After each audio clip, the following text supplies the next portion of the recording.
in commercial real estate, yes, you can accelerate fast. You can accelerate fast, but you can also decelerate fast as well. So you got to curb that risk, because when you start syndicating or when you start raising money, like, okay, now you're risking their money. Hello, and thank you for joining us today on the Gentle Art of Crushing It show, where we focus on learning and sharing with our listeners all there is to know about how to create success in our lives. This show stands on the shoulders of giants. Our mission is to empower and inspire our listeners to create the life of their dreams whilst having a blast in the process. Let's celebrate life together.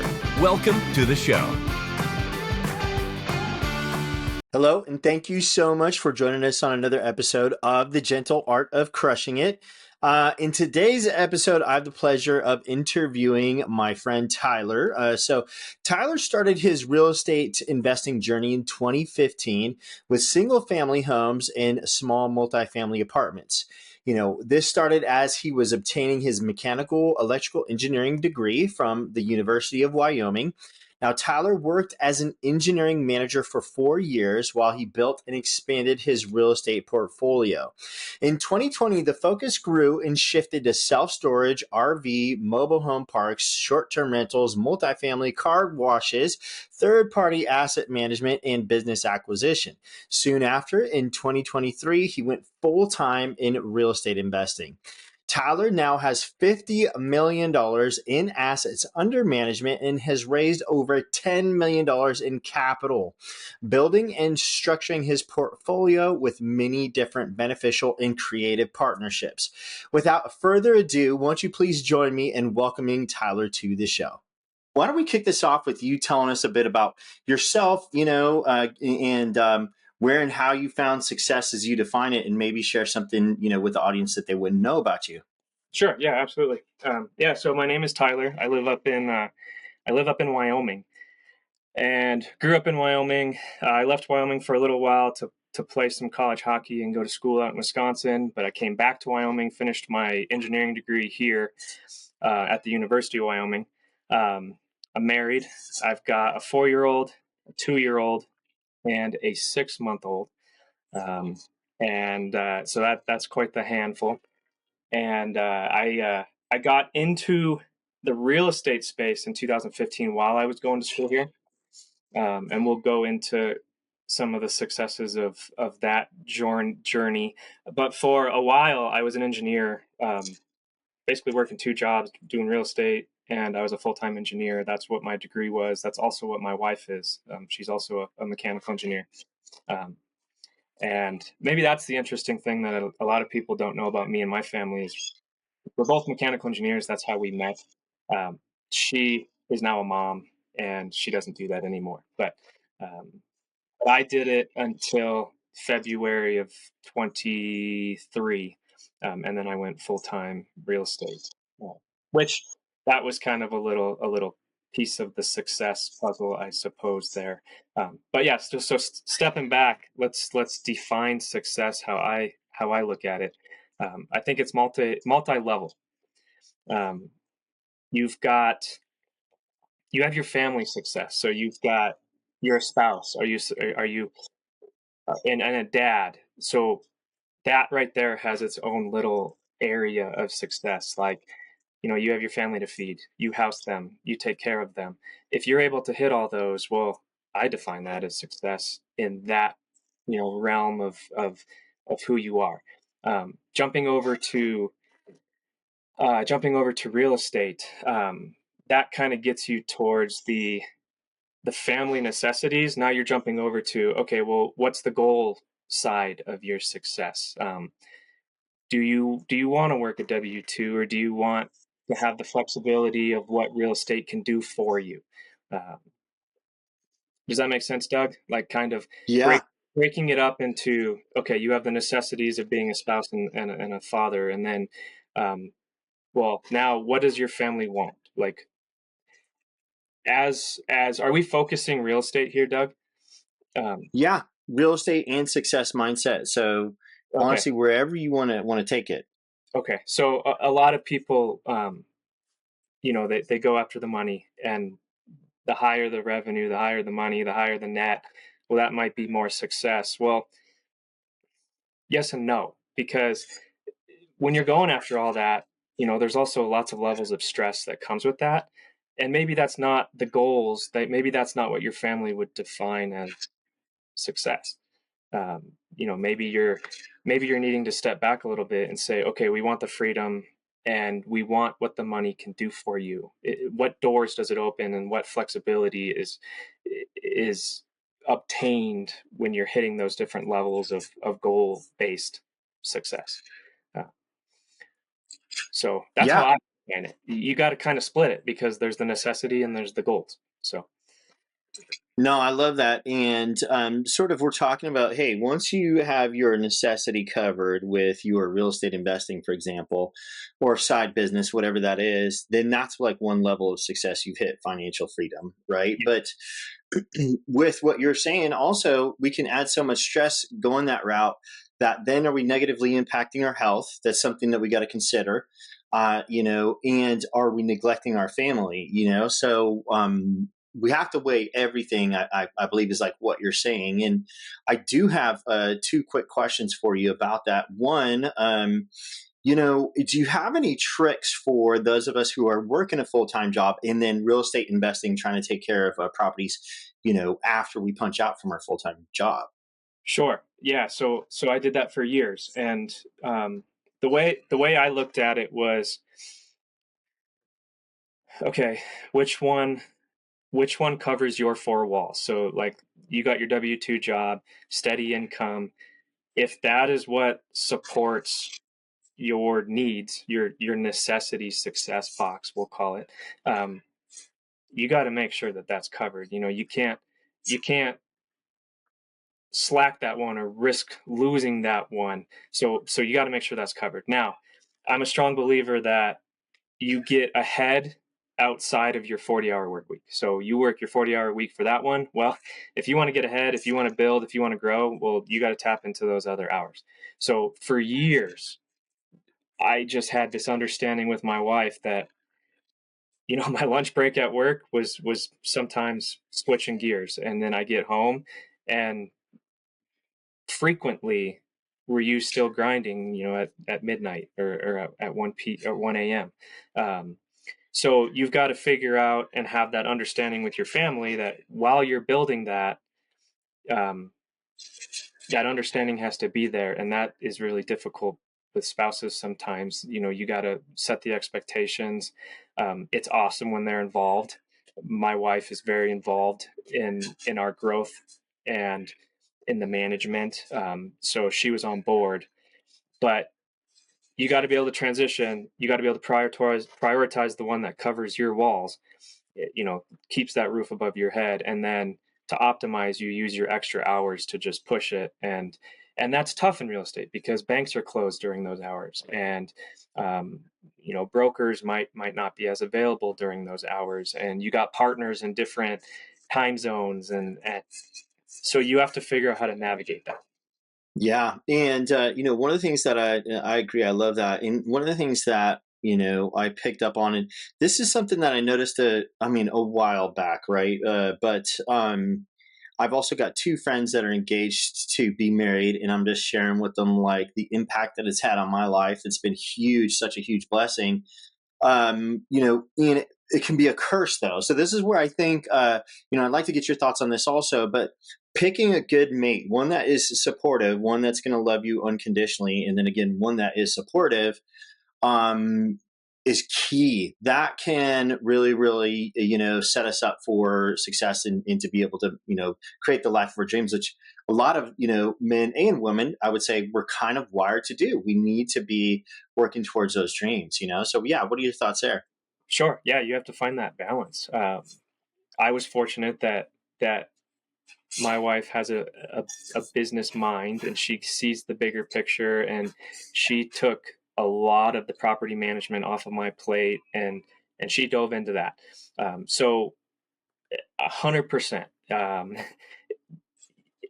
find the balance. But at the same time, when you have two different angles on a problem, you know, my wife thinks very differently than I do, and we're able to look at things from different angles, and you do come up with different solutions, or different ways around the business when you have that. So that's pretty critical. And they've got to be understanding of, your phone goes off at 5:30 at the dinner table sometimes, and you got to have the understanding that sometimes you have to take those calls. Sometimes you can put them aside and say, okay, this is family time. Um, but that's key. Yeah, and correct me if I'm wrong, but in the engineering space, in the engineering world, it's real big to get a second pair of eyes on something. You're Oh you're yeah. engineering something, you get your buddy to look at it, your manager, so on and so forth. And so that same philosophy, it's so interesting because we can be working on a project or a problem and trying to solve it, and all we can see is this couple of solutions over here, and then our buddy, our partner, or whoever, a friend, has got a different perspective. They can provide a solution that is just excellent there. So it sounds like you and your wife work well together in that capacity. We do, yes. Yep. And you got to have that same feel with your business partners, like you just said. I mean, our projects, we all look at it just a little bit different. And we've all been in a situation where, that strategy bit us. And, one of us has a little bit of experience to just shed light on the problem. And that is the balance you got to find in that aspect as well. Yeah, I love it. Now, what I'd like to actually do, and this is, maybe a little bit different path than I usually take with these conversations, but can we talk about your real estate investing journey? So, when did you get started, and the different niches you're investing in, and then where you're at now, maybe even approximately how many doors are in your portfolio at this point in time? Yeah, sure.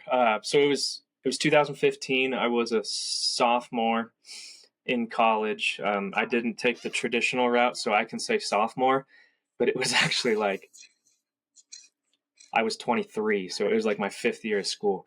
I transferred and bounced and played hockey and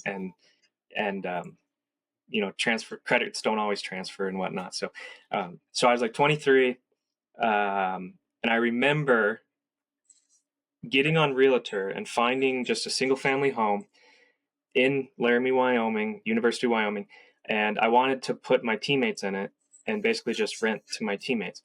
And the motivation was, okay, they can cover my mortgage, and we can have our own house where we kind of make the rules, and we're hockey players, so we have fun, and that was kind of the motivation. At the time, I'd never heard the word cap rate. I've never heard the word, um, being over leveraged or being leveraged. I'd never heard any of that. So it was just this little thought like, okay, well, let's fill it. We'll collect rent. We'll make the payment. So I found the house, and I went to a mortgage source, and they kind of just said, "You're a sophomore in college and you want to try and get a mortgage?" And I was like, yeah, what's wrong with that picture? And they were just like, okay, we need to educate you a little bit. So I got educated on a sophomore in college is not a good candidate for a loan. And my real estate agent negotiated seller finance on the house for me. So I didn't know what seller finance was. I didn't know anything. So she showed me what seller finance was. So all I had to do was come up with the down payment, and I was doing engineering internships and whatnot. So I was employed, but still not a good candidate for a residential loan.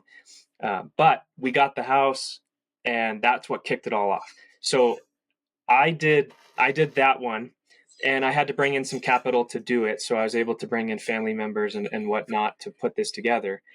And it worked so well that I was able to bring other family members in, and we just started buying single family homes, and then we bought a quadplex, and we were doing it all in 2016, um, when sourcing debt wasn't too difficult, and we were in a town where prices were really good with rental rates. So that's what started it off, was just single family homes, and then it turned into quadplexes and whatnot. And then in 2020, partnered up with a local agent here, and that's when we started going bigger. So we got into self-storage, we got into mobile home parks, RV parks, um, We have a car wash. We've got a boat rental company. Um, and now we have a portfolio that goes from Wyoming to Tennessee to Texas. Uh, so that's how Let it. me ask you. Yeah, that's awesome. I love that. Let me ask you real quick. Before 2020, how many doors would you say you were at? And Yeah. then 2020 to now, what did that growth sort of look like? So 2019 we had 22 doors here in Wyoming. So let me just pause you right there. So you went in 5 years, you accrued 22 doors. These are all SFRs, right? Yeah. Well, So that quads. You got some quads in there, but quads. yeah. Okay. Yeah, you did say that. All right. So yeah, I apologize. That's amazing growth right there. And just there's a lot of people, so many people get stuck in analysis paralysis, right? Sounds like you sort of fell into it, and yeah, I mean, did you guys thrash that at your first house, or I would just imagine like hockey players in there just like destroying the place, but it sounds like that wasn't the case. No, lived in it for 2 years. So 2016, 2000, well, 16, 17, 17, 18. Nobody got their security deposit back, including Right. including myself. So it was a good house to be in, and they were my buddies, and they understood what I was doing, and I understood that it was going to be a fun house, and it still is. Still own it. It's actually just 5 minutes away. It went from a hockey house to a frat house to a snowmobiler house back to a frat house, and it still cash flows very very well. That's awesome. I love it. So 2019, yeah. So 16 to 19, about 22 doors with a couple quads mixed in, um, and that was a good run. And then 2020 is when the mind shifted. The mindset definitely shifted, and we went much larger. When your mindset shifted, was it a conversation you had? Did you have a mentor or somebody that you met, or can you pinpoint what sort of kicked that off for you? So I actually met one of the local brokers who was working some local deals with us. He brought us some houses and brought us a quadplex. It was his vision. His vision was large, and he always wanted to do self storage. So a ton of credit to him on thinking larger. You can take down single family, single family, single family, and it's a great path. And I love that path. One of my companies is still just buying single family homes. And that's what it does, and that's what it's going to continue to do.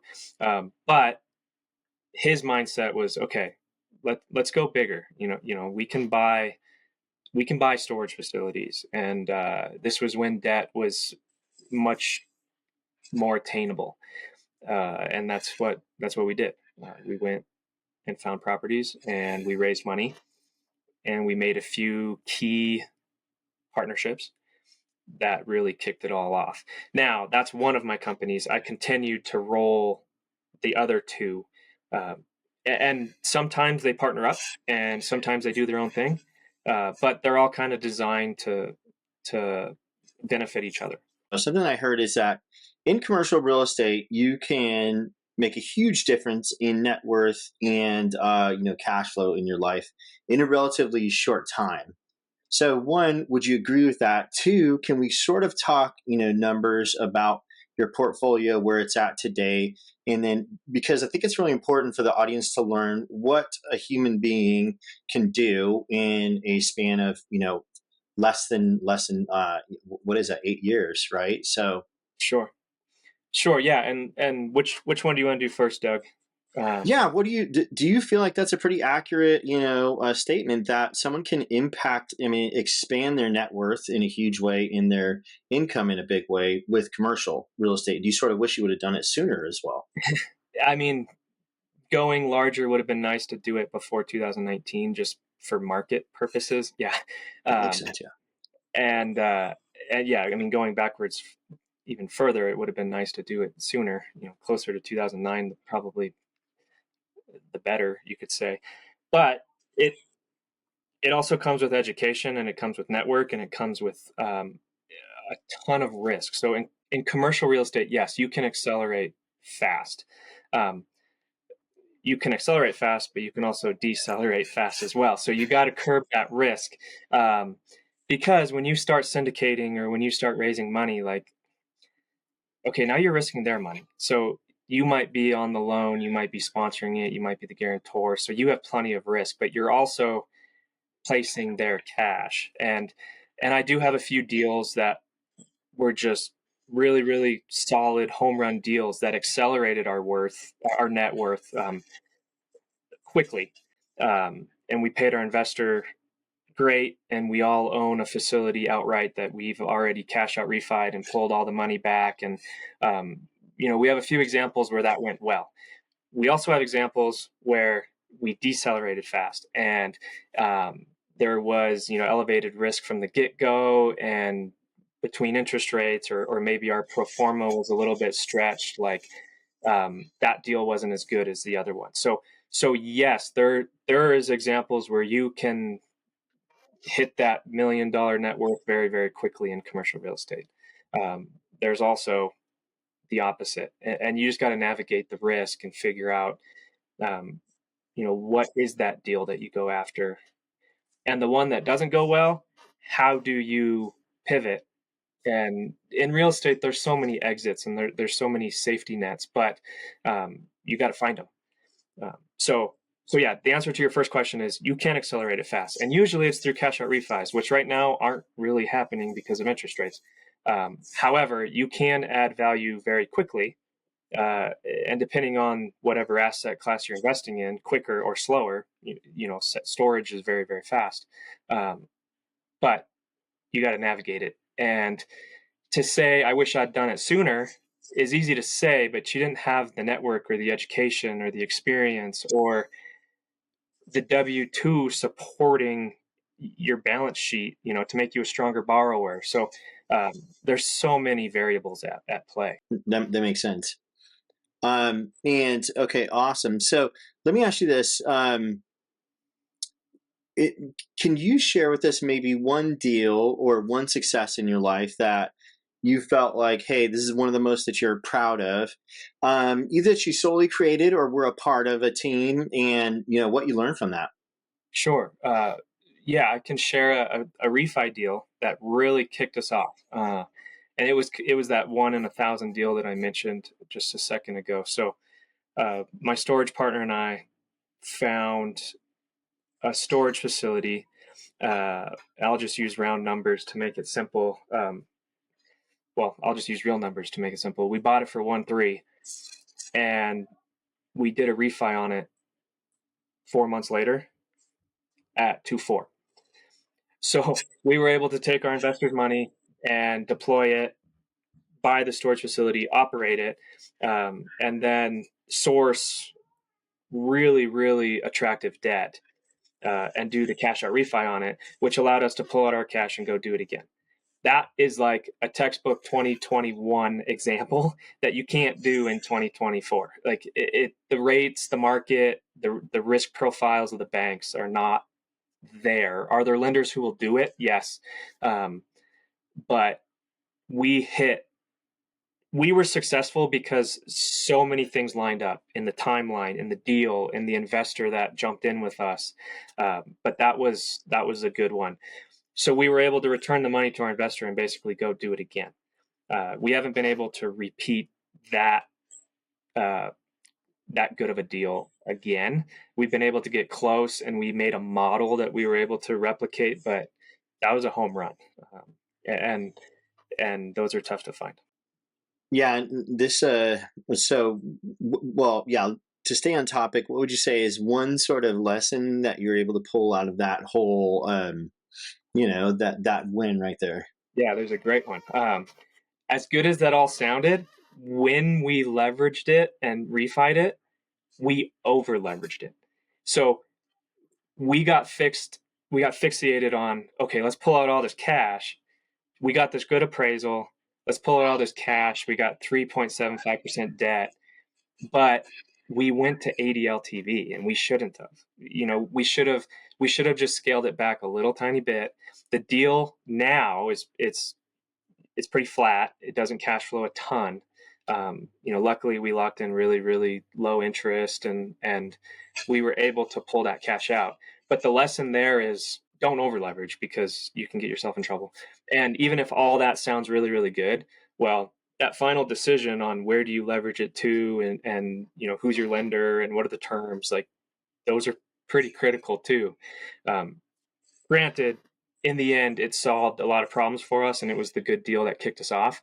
But that would be the lesson learned: is in the end, still run that cash flow and then rerun it and then double check yourself and then rate shock it and and uh, and just make sure you're covered. Yeah, and make sure you have a healthy cash flow in case of bad times, but also just to that can support your investing. It can support your lifestyle if you want it to, right? But if it's Right. too thin a margin, that can get scary, right? Yeah. Yeah. Yeah, that's a great lesson. Yeah, I think it would be hard to do too, until you had walked through it, right? So now you've walked through it, it'd be much easier. Hey, guys, we don't want to do that, right? So It's easy to look at a spreadsheet and say, this is how it's going to work and this will be our cash flow. Well, not always. right. So just build that Yeah. margin. Okay, love it. On the flip side, what would you say is one of the more incredibly difficult challenges that you walked through, and maybe something that you learned from that? We have some deals where maybe our due diligence wasn't as deep as it should have been. We've had some issues with neighbors. We've had some issues with property lines. We've had um, legal problems pop up after closing that you can never do too much due diligence. And if you have an opportunity to go a little bit deeper, um, do it. Like, zoning, neighbors, past issues. So a challenge there has been we've bought some deals that we should have gone deeper, and it was just inexperience or a short timeline, or we weren't local. Going to the property gives you a different perspective. And those have created deep challenges on the back end. Um, so I would say you can never do too much due diligence to get past what could be a challenge down the road. Does that make sense? It does. Uh, so That's just spend your time, go deeper. Sometimes paying for an attorney is worth it, even if it's expensive up front, because paying for an attorney on the back end is sometimes much, much more. Um, so those would be challenges that we've seen, is just a couple deals that on the back end, some unknowns popped up that would have been nice to figure out before. right. Yeah, no, that makes a lot of sense. That is great advice right there for sure. Let me just shift the conversation a little bit and ask you, if you were to take your mindset now, everything that you know now, and go back to, when you sort of started just essentially, professional life at age 18, would you do anything differently? Would you, do anything differently to fast track that success? Yeah, definitely. So it's easy to say, well, yeah, I'd just go back and I'd buy more. I'd buy everything because look at what the market did in 2019 or 20. It's easy to say that, but getting kind of behind that one would be um, learn how to do the hard things. So when it comes to the diligence side of your underwriting, like there's sexy parts of underwriting and there's not so sexy parts of underwriting, right? Learn how to do the hard stuff, the not fun stuff. Learn it young and learn how to do it well. That would be what I'd like to tell my 18, 19-year-olds, other than just go buy every single thing that you can raise money for, and raise money. Like, learn right now. There's such a huge push for syndicating and raising money and whatnot, and it's not a new thing, but it's definitely something we're hearing a lot more of the last few years. Figure out how to do that, and then you can buy that stuff. But as an 18-year-old, you're not resourced to be able to go do that yourself. However, you can educate yourself and you can teach yourself to do the hard things. Learn Excel, master Excel, master the underwriting process and the difficult conversations that need to be had at a young age, and then keep those habits. having the habit of being good at doing the hard things makes you a very attractive partner, makes you very good at this job, because there's a lot of hard things that aren't as fun as other things. So Right. that would be In a my lot of, advice to myself, and to just set those habits up young. there's a lot of things also, would you agree with this, that are hard to us, right? And if we have a good understanding of it, if we outsource that, then it's less likely for something to slip through the cracks, right? As long as it can be hard, we can still outsource it, but we should have a good understanding of it. Agreed. When I was an engineer and I was a manager, I always told the operators, or the supervisors that reported to me, is like, well, I'm not going to task you with something that I either haven't done myself or I don't understand or know how to do myself. So absolutely, when you build a team, and you start gathering people to put a project together, um, you build that team based on what people are good at, what they like to do, what you might not be good at. But still having the understanding and being able to do it is critical. You can build the team to cover all areas of the puzzle, but you still got to be able to talk the talk, and and there's no replacement for doing it yourself, or previously have done it yourself. You know what I mean? Yeah. I mean, I think it's crucial because, like, in this space of commercial real estate investing, to my understanding, I'm fairly new to it, is, it's a team sport. And so a lot of this conversation has been around, what to look for in a partner, even though that's not what we set out to do. But that's a piece of it. Is before we're looking, to outsource a piece or bring on a partner, we want to understand that part that they're going to cover really Absolutely. well, so that, again, there's multiple eyes on the same challenge, and it just helps everybody. Or what happens if something changes and that partner's got to go a different direction, and now you're covering that part, or your business expands and you need more people able to do that specific task. So, um, yeah, that's how you can stay rounded and stay covered. That's a great point. Let me ask you this fun question. If there was a key that helped you unlock success in life, in multiple areas, like hockey, sports, right? Hunting, you're an avid hunter, and just any area in life that could put it to work towards. What would you say that key is? Sorry, my family just passed behind me here Yeah, in they're the trying highlight. they're trying to be real ninja about it. So I mean, you got to give them a lot of credit. I mean, they did an excellent job.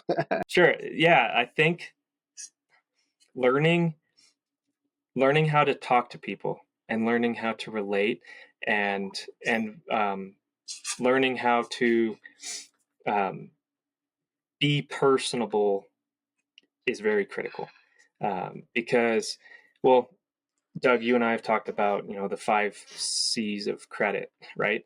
Um, or getting a loan, and one of them is character, like being able to talk to anyone.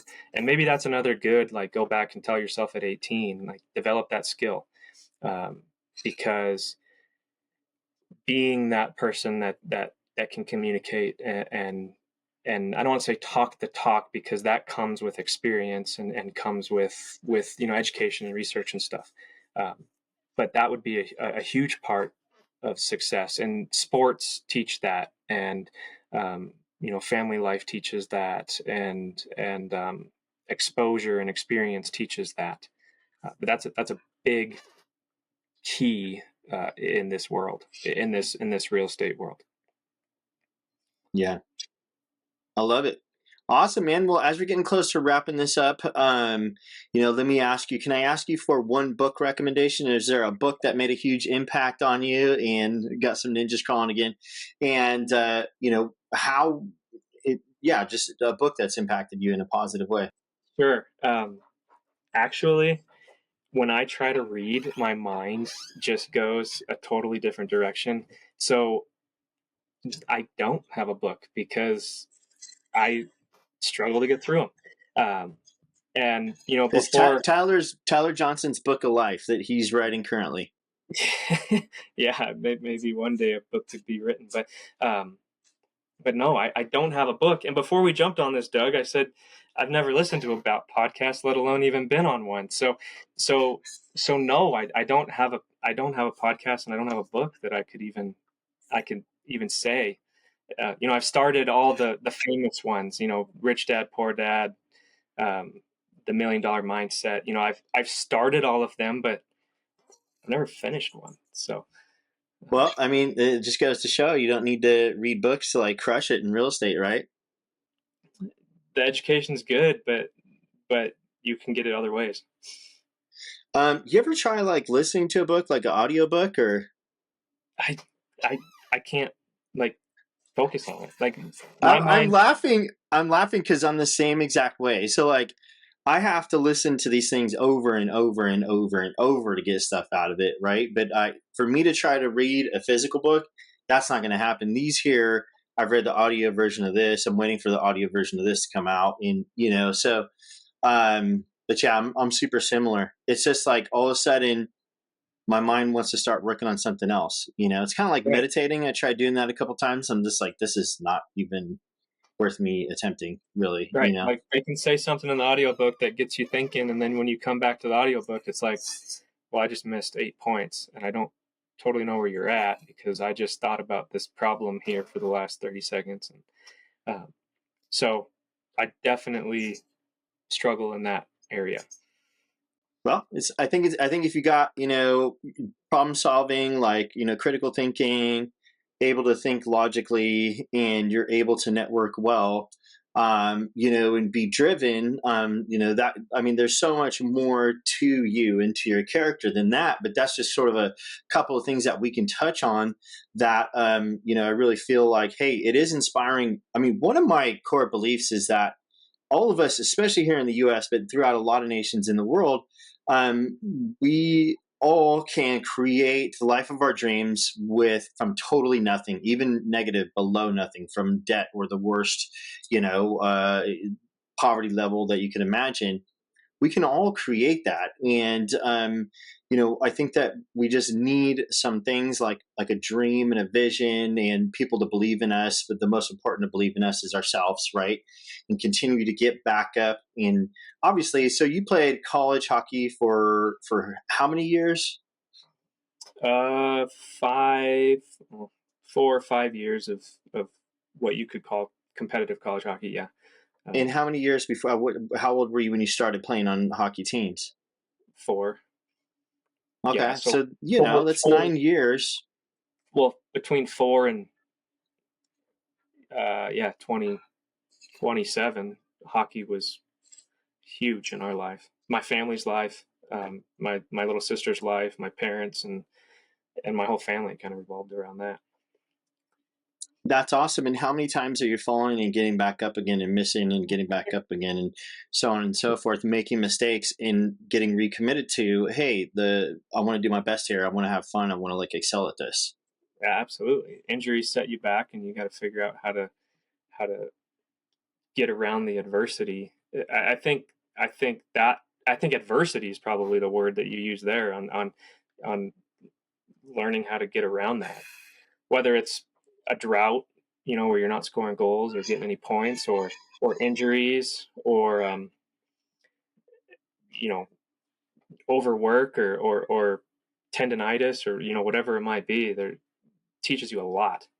I love it. Well, hey, thank you so much for joining us, Tyler. As we, do wrap this up in just a minute here, is there any particular type of deal that our audience can send your way? And what is the best way for our audience to connect with you? Sure, yeah. Specific deals. Um, my portfolio is incredibly diverse, so I have like 12 different asset classes that are under my asset management. So we're pretty opportunistic. So if it makes sense, we'll go for it. From U-Hauls to motels to storage to, um, I guess, a boat rental company that's in the works as well. So no specific deals. I think we should probably tighten up our criteria a little bit and maybe get a little bit more focused, but no specifics other than if it's a deal. Getting a hold of me, Facebook connection is good. Messenger. Doug, if you want to post my email address, I'm cool with that. Okay. Yeah, I'll make sure and we throw both of those. I'll make sure and throw both of those, your Facebook, how to connect with you on Facebook, and then your email address. And I would love to have you on here, more often. And so I'm going to talk with you about that later, because literally there's hours upon hours upon hours of, just crazy, awesome, mentorship and knowledge that we could learn from you, Tyler. So again, thank you so much for joining us, on another episode of The Gentle Art of Crushing It, and looking forward to having you on here again. And audience, thank you so much for listening and watching. You have a wonderful rest of your day. Well, there you have it, ladies and gentlemen. Another episode of The Gentle Art of Crushing It. It was an amazing episode. We know we sure learned a lot, and we hope you did as well. We want to take a second and thank you so much for viewing or listening to this episode. And please just know that we only ask for one favor, and that is to make this life magnificent. Thank you, and have a wonderful day. Are you ready to take your podcast to the next level? Introducing Chris Clark Media, your go-to solution for professional podcast editing and production services. At Chris Clark Media, we understand the power of a well-produced podcast. Whether you're a seasoned podcaster or just starting out, our team of experienced editors is here to make your content shine. Why choose Chris Clark Media? We offer a range of services tailored to meet your unique needs. From seamless audio and video editing to captivating intro music and engaging sound effects, we've got you covered. Our skilled editors work diligently to enhance your podcast quality, ensuring crystal clear audio and a professional finish. No more worrying about background noise or inconsistent levels. We've got it handled. But that's not all. We also offer custom podcast branding services, creating eye-catching cover art and compelling promotional materials to help you stand out in the crowded podcasting space. Are you ready to elevate your podcasting game? Visit chrisclarkmedia.com today and explore our affordable packages. Let us handle the technicalities so you can focus on what you do best, creating amazing content. Chris Clark Media, your success, our expertise. Start your podcasting journey with us today.